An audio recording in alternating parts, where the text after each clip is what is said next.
Two Fat Geeks, Episode 2. Hello, the internet. We're the Two Fat Geeks. I'm Chris. This is Andy. We're here to talk about the shit that amuses us and interests us. You know, I didn't even get to say nothing. I mean, really, I said we needed to practice this. No. We don't need to practice. We'll get it perfect, just like the first crappy video we did. Let me tell you, it was crappy. So anyways, we're trying to do this video thing here, and so we are the Two Fat Geeks. Yeah! So, we've been wanting to record something for a while, but apparently Mr. Slacker and the other Mr. Slacker haven't been able to get together. So we're recording at my house today to try something a little different. The lighting's still shitty. Bear with us. It's cool. So, I have nothing to talk about, but Chris does. Chris does. Okay, first off, like we talked about earlier, I saw the new Kong Skull Island. I have not seen this movie, so I want you to know that this can be completely one-sided. I'm like, okay, yeah, that's cool. Well, first off, the thing that I liked about it is it wasn't a retelling of Kong. It was... Wait, spoilers? No spoilers. No spoilers. No spoilers. No. It's just a continuation of the story in the sense of prior to the 1976 movie. They have, so he wasn't ever brought back to New York. There's no, girl getting kidnapped by Kong. So, but it is interesting, and it's a different take on it. And what's great about it is it sets up the premise for more monster movies. Cool. So yeah, I didn't really know a whole lot about the new King Kong movie, and I kind of seen the previews, kind of did, and I've been kind of like on an anti-movie thing. Like right now, I don't like superhero movies, but yet I like to watch them. I won't go to the theater to see them. I'll wait till they come out on Netflix or Redbox, and I'll watch them there. But I'm really kind of anti-superhero movie. The Kong thing sounds pretty neat, and I was looking to see when I could watch it. And I haven't seen it on... I know you can rent it, but I haven't seen it on Redbox. No, it's on Redbox. I watched it through Xbox. Gotcha. Rented on Xbox. That's cool. Probably paid PS4 too. But. Yeah, it sounds pretty cool. It sounds like a movie I want to watch. Speaking of the Xbox, so the first video was about the Xbox One S unboxing. So I want to give you a big, great review of it. I've used it twice. I mean, I'm not even kidding. My wife uses it to watch Netflix. So it's Netflix box. It is a Netflix box. Now, my cousin was here the other day, and somebody was making a joke about being the sex box, which I'm like, okay. But apparently there's an episode of like Family Guy or something like that where they are having sex with an Xbox through the little aisle. Yeah, I got nothing on that. Yeah, Seth MacFarlane, you're a sick fuck. Yeah, thanks. Our camera guy, who is my cousin, could not be here today because he wanted to be a little whiny bitch and not show up. Okay. Well, he's going to bite your kneecaps off on that one. So, moving on. Now, have you watched anything? You said you saw Logan recently. I did see Logan. Now, I'll tell you, I really, really, really liked it. It was my type of movie. There was a lot of people that didn't like it. What do you think that was? It was not a traditional superhero movie. Not any way, shape, or form. It was very dystopian, and from one point of view, it was pretty much kind of like the end of a thing.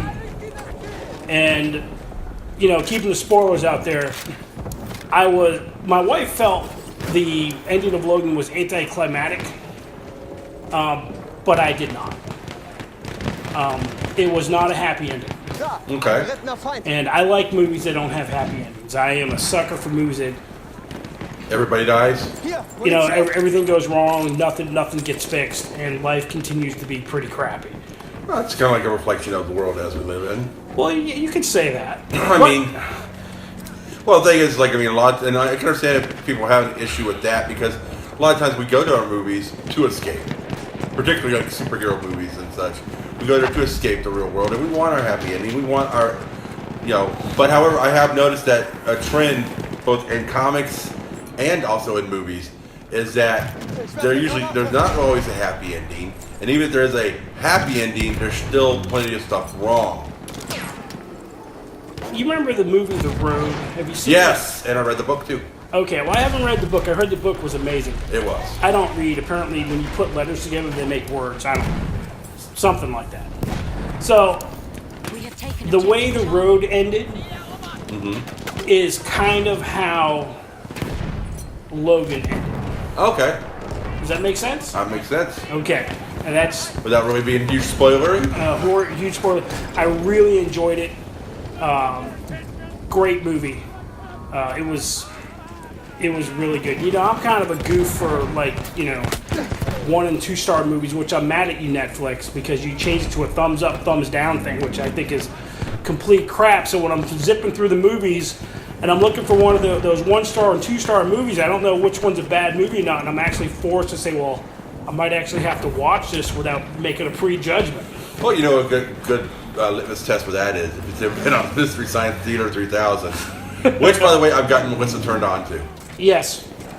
So thank you, Netflix, for bringing that up. Well, they also have it on Prime. Yeah, they do have Prime. it. And they also have Rip Tracks. Yeah, Rip Tracks is one of the... I've been watching Rip Tracks on Prime and Mystery Science Theater 3000 on Netflix. Yeah, I mean, it's just, the movies are horrible. They are. And, you look at some of these movies and you're thinking, someone, somewhere, in an office, said, that's a good idea, let's give them money. I mean, I'm not talking about these ones that have, no name, total no names, no one you've ever heard of, seen, anything. But the ones that actually have, recognizable names. We watched one the other day. Oh, shit, I'm so bad I forgot about it. I forgot what it was. But it was just terrible. And it had... Well, there was one called Werewolf that we watched that had, actually... I didn't realize there was another Estevez. Martin Sheen's brother was in it. This movie was 14 kinds of bad. Is that kind of like Saturday the 13th? Even worse. Oh, that's pretty. That's showing my age there. Yeah. Yep. I remember that movie. I remember when it came out. That was a great movie. The something that I watched the other night. It starred Henry Rollins. From Henry Rollins from Henry Rollins, yes, yeah, Henry Rollins, and it was a movie called He Never Died. Okay.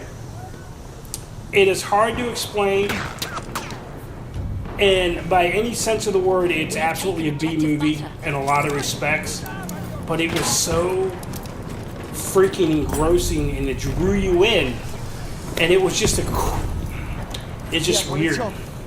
But it was a good, in my opinion, it was a damn near a great movie.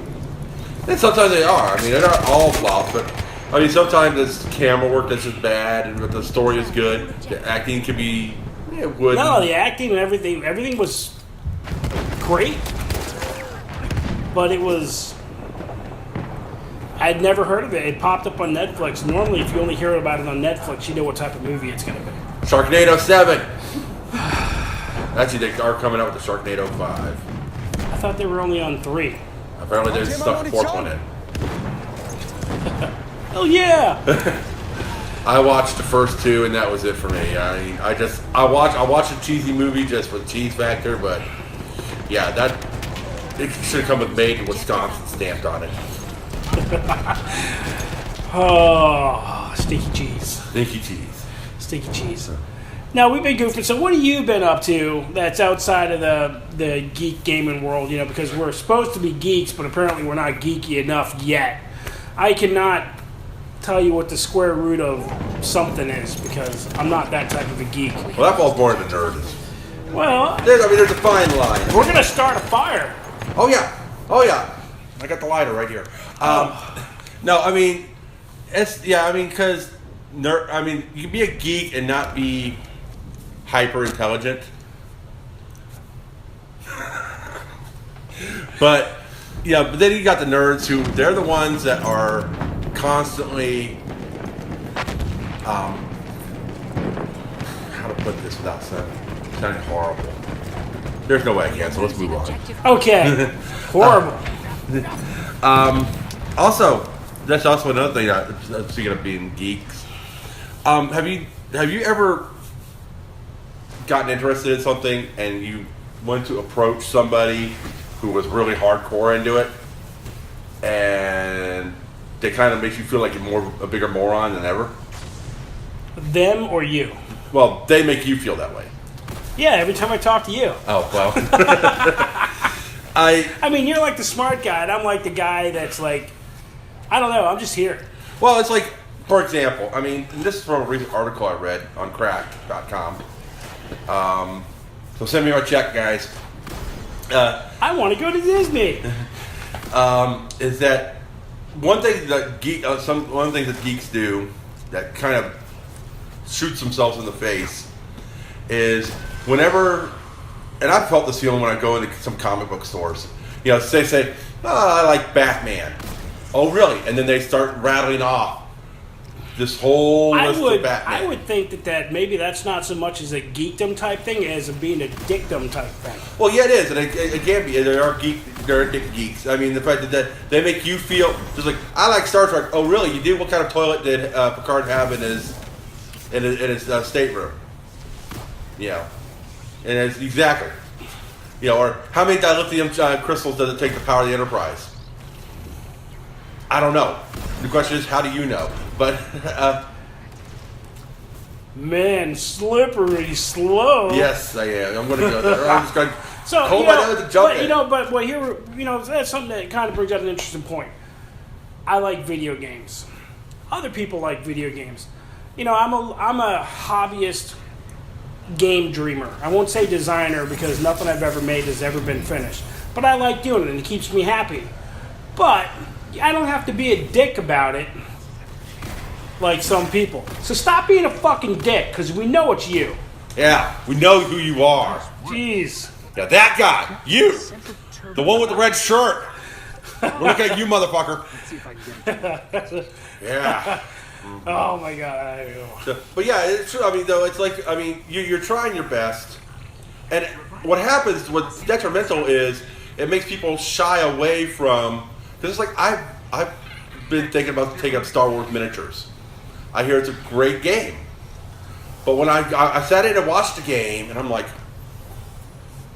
yeah, this is pretty freaking hardcore with these guys. Now, I know that all groups are like this one group that I was watching at local comic book store. But it's like, kind of makes you feel a little intimidated, especially, I mean, have you seen the price of some of those things? Yes. I mean, the starter kit is like $40. I'm like, if I'm going to drop $40 on something I'm not going to play. I think we found something we could talk about. What's that? Tabletop and trading card games. Okay, excellent, yes. That's an example. You know, I'm an old school D&D player. I started with the basic edition. Same here. And I will say that I remember coming up, there was a term that, the old school players knew as a rules lawyer and a rules rapist. Yes. Oh my God. And I was both of those. I really was. I was one of those dick gamers. I really was. But it was cool because we still had so much fun, Yes, I knew that, the savings throw were on page 101. And all the other stupid shit, but I was also the dungeon master, so I kind of had to know those things. But one of the things that I enjoyed about those types of games, which like what Chris and I are doing right here, is that we're getting together and we're doing something in a space for real. And I think that's kind of cool. And I'm losing my point, so I'm going to get back on point. The tabletop gaming and the trading card gaming, you can have that bell curve, and it can be simple in the beginning and then get super hardcore in the end. But the problem that I've seen with a lot of people is that once they get to that point, they can no longer communicate with new people. Right. And they lose, I was never a noob. Like that Call of Duty commercial where they show the one guy where he starts out lobbing a grenade at himself. And then by the end of the video, the commercial's like, oh, I'm Superman. Well, and it's also the same thing also even with online gaming. I mean, I used to play WoW, so did you. And, everyone starts off with as a noob, and people forget what it's like you know, just one thing, just trying to not keyboard turn. Let's talk about, I mean, or just knowing what the now, trade chat, forget that. You're just asking for abuse if you ask anything. But however, and that's the problem is that all the trolls that are out there, there might be one person who actually wants to try to help you, but they're lost in the background noise. And same with this, now, like when you talk about the trading card game, believe it or not, at our local store, our local Books A Million here, I was the gym leader for Pokemon. That is cool. Well, it sounds a lot cooler than it is, but the thing is I was one who had to corral the little guys around just to keep an eye on them. So I got paid for 3 hours every Saturday for playing Pokemon. Sorry about the gig. Dude, that is awesome. That technically makes you a professional Pokemon player. It does make you a professional Pokemon player. You were getting paid to play. Yes, I was. More than likely, he was actually the bouncer because, this dude is like 7 feet tall compared to my 5 feet. I mean, I did do some bouncing there. I mean, did have to break up some arguments. Had to call the cops on a couple kids who stole from my store. Little shits. You won't do that again, will you? Especially since, it was kind of cool, the side note. I was going to give the officer the opportunity to take them out to the back door. No, she perp walked them, handcuffed together, out the front door in front of everybody. It was epic. Woo. Yeah, she was hardcore. But... Yeah, I don't know. I love the tabletop. I still have... they had I'm the kid that was on the news where they buy the hundreds of dollars of D&D stuff. Yeah. I'm that guy. And I still have all of it. See, I was poor, so I had to, make do with what I had. And I've always had some form of money coming in from paper routes to little jobs and stuff, and I just always enjoy spending money on different things because I'm that guy. But I still miss the thing about the old D&D days versus, say, like the current PC gaming and console gaming is that there's no on the couch. Yeah, there's no sitting around the table eating pizza, eating cheap pizza. Cheap pizza. Yeah. Very cheap pizza. That you and your friends scrape together the money for to order a cheap pizza, and then, that's why I loved it at the beginning. Did you ever watch Stranger Things?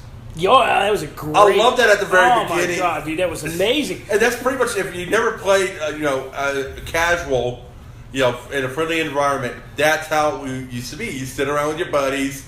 You got one guy being the GM. And they nailed it, too, with the cast, because it was all the...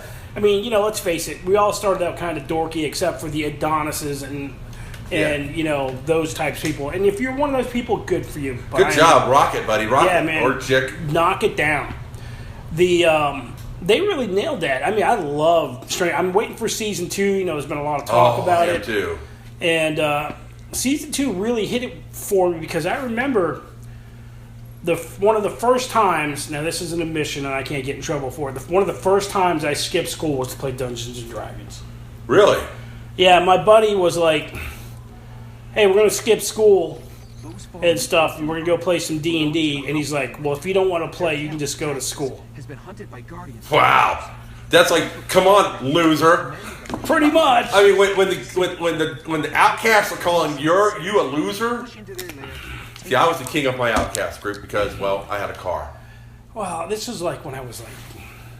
See, I never skipped school. I'd stayed home from school, but I was never skipped. 12 or 13. I started playing at 13. Yeah, I was a bad kid. And then, now another thing, back to the tabletop, one of the things I used to love playing, and been trying to get the girls to play, but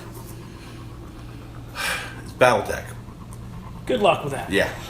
But where does the heat sink go? Exactly. Yeah. Why do we even need a heat sink? Where's the X button? Oh yeah. It's something I'm really, really trying to do. Now, Hairbrained Schemes up there around Seattle.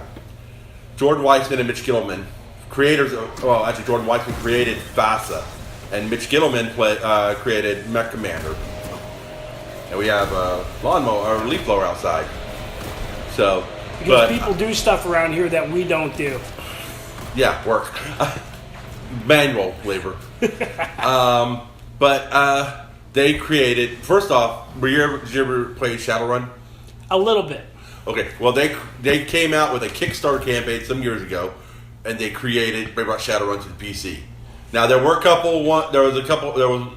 the Xbox version, and then prior to that there was also the Sega and Nintendo versions of Shadowrun. Mm-hmm. Well, they actually brought this a little more open to, and captured the feeling of playing the game, the tabletop game. Well, they've gone ahead and then they started another Kickstarter program for BattleTech. Now, BattleTech is due out sometime this year. It was supposed to be out in May, but halfway through they and this is going to make him perk up. They had some issues with Unity. Yes. They started a new version of Unity, so they kind of had to wipe the slate clean. And this is as I understand it. But I'm really looking forward to it. I've seen some of the video, and actually what we'll do is in the show notes we'll add links to the videos on YouTube as far as to watch the play. And it does, what I like about it is Mech Warrior is great. Okay, I've been playing a lot of Mech Warrior online, and that's fine. That's great. However, what's really cool about this that even Mech Commander didn't capture was it's actually turn-based. Okay. So whereas all the other ones were like Mech Commander was real time, and it was like top-down view if you haven't played it. Yeah, I'm familiar with it. Okay, and then you have Mech Warrior, you're in the cockpit playing, and but this is a top-down. Now they did come out with there was a group that came out with a version of it some years back called Mech Warrior Tactics, which I actually paid. I was so excited I actually paid money for beta access, and it was cool. It really was. Problem is, they never went anywhere with it, and they just folded. So, and what was nice about it, that one, as opposed to one of the cool things with the Roar, Mech Warrior is great, but it's almost kind of like pay to win. You can play for free, and you can, if you're good, you can do well. But it seems like to really get the really great stuff, you got to pay real money to get it.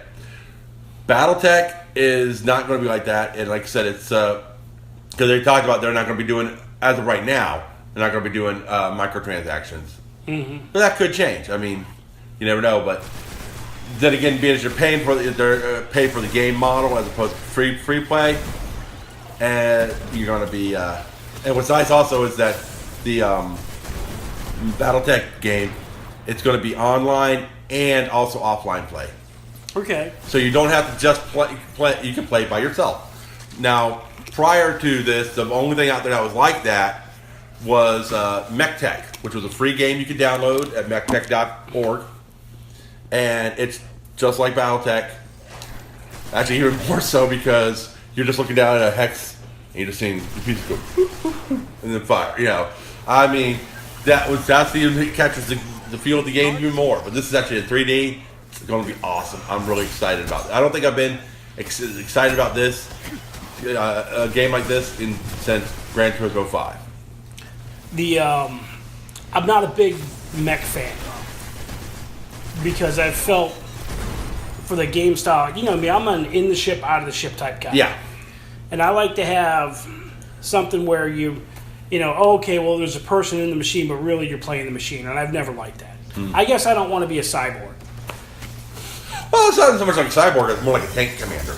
Yeah, I want to do something in and out, but my one buddy really likes that type of stuff also, and I tried playing it with him, and and being a negative Nancy, because we know negative Nancy, but I will definitely look into that. There are some exciting games coming out, and so other than that, is there anything a little more mainstream that you're excited about? Nothing really. I got to be honest. I haven't really had my finger on the pulse of the games industry too much. Gran Turismo, the newest Gran Turismo is supposed to be out later this year, which is one of the reasons why I've stuck with the PlayStation. I'm really looking forward to that.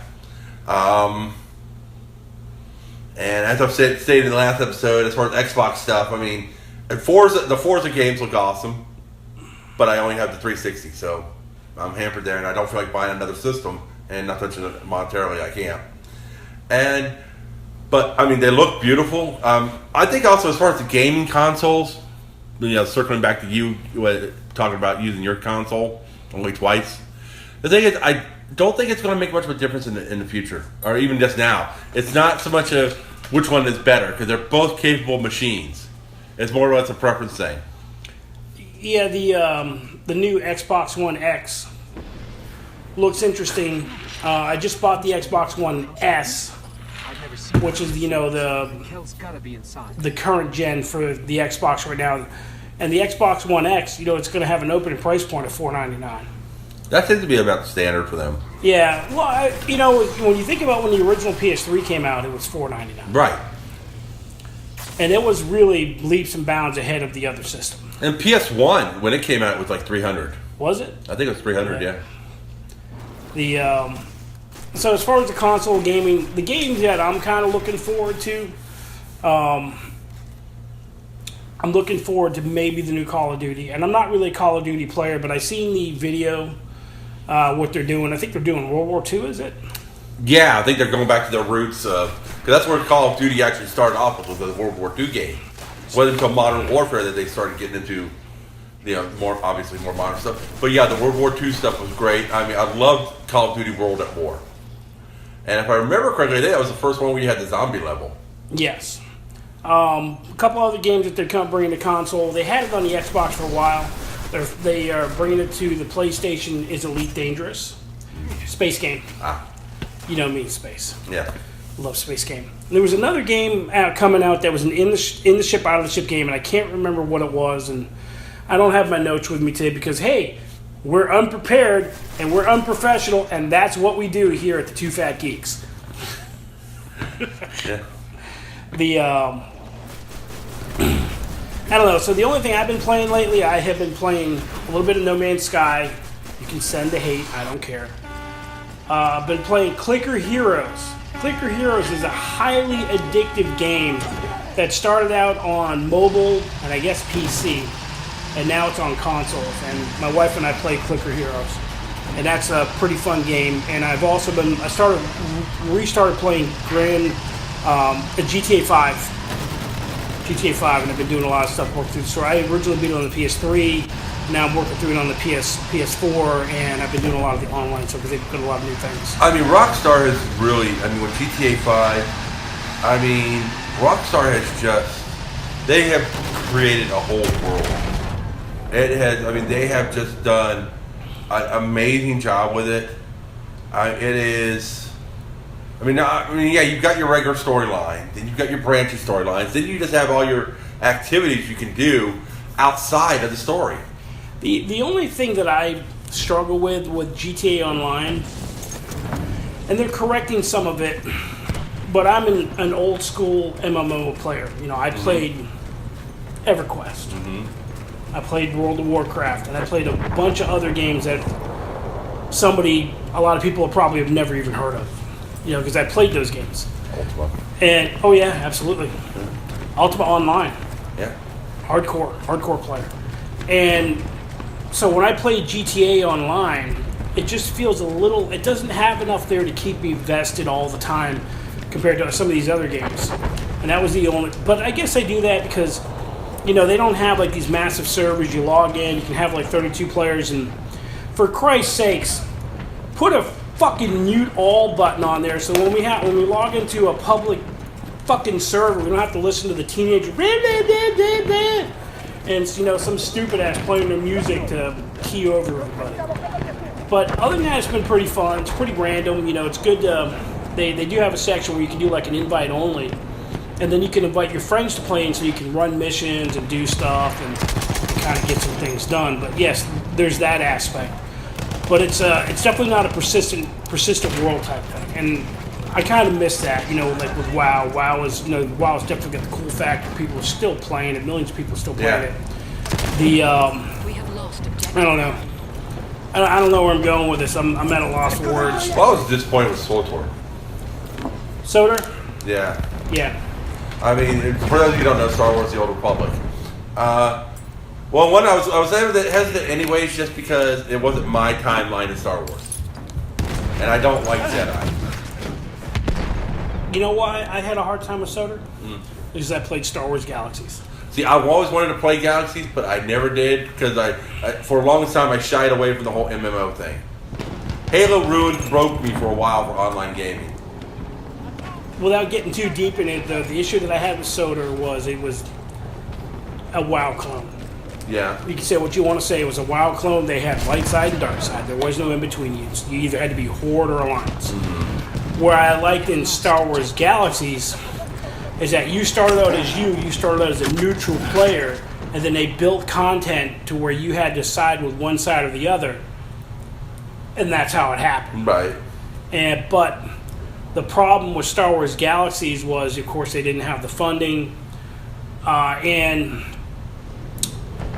the level of entry to be successful in that game was astronomically high. It's almost like, a lot of people talk about what's the EVE Online. Okay. EVE Online, you know what, you can log in. I've played a little bit of EVE Online. You can log in, you can fly a little ship around and do stuff. But that's it. You want to do anything that's interesting, you've got to go. And Like Star Wars. pay? Well, there was pay, but it's just the level of commitment. I see. Where the level of commitment was so high that you had to play 7 days a week, 5 hours. It was like a job. That's why I quit WoW. Yeah. Because WoW has gotten to that point, in my opinion, where it has become almost like a job because you have to grind to get the gear, you have to grind through the dungeons, and that's just to get raid ready. And then when you get raid ready, forget about it. So, we're going to wrap it up. So, this is our second video. It was very unfocused. We just wanted to get up. It's been, a month since we did the last one? Easily, yeah. And because apparently we have real lives and real jobs, or we're just lazy. I think we're lazy. And we're stubborn. Because, I didn't want to go to his house. He didn't want to go to my house. And then So we rented an apartment just to Yeah. So we're in an apartment now. Yeah, woo. With a dog and a cat. They're hiding, and they've been surprisingly good through this whole thing, other than the time that we scared them setting all this stuff up. But we're not sure when the next video is going to be out. You know the whole drill. But hit like and subscribe. Yeah, comment, like, and subscribe is, I think, how the other professional YouTubers do it. And a quick shout out to my current favorite YouTube guy, some random dude, because I'm a hobbyist in game design, and one of the programs I'm messing with is RPG Maker MV. And if you want something that's kind of fun and you can goof around with, and the level entry is really low, and you can take it as far as you want, that's a good piece of game software to mess with. Yes, the license is about $80. It's not free. And that kind of stops a lot of people. However, on the flip side, you do 3D model design. And what program are you using? I use Maya. I use Maya 2016, the student version, and I've been using basically every personal learning edition of Maya since Maya 4.5.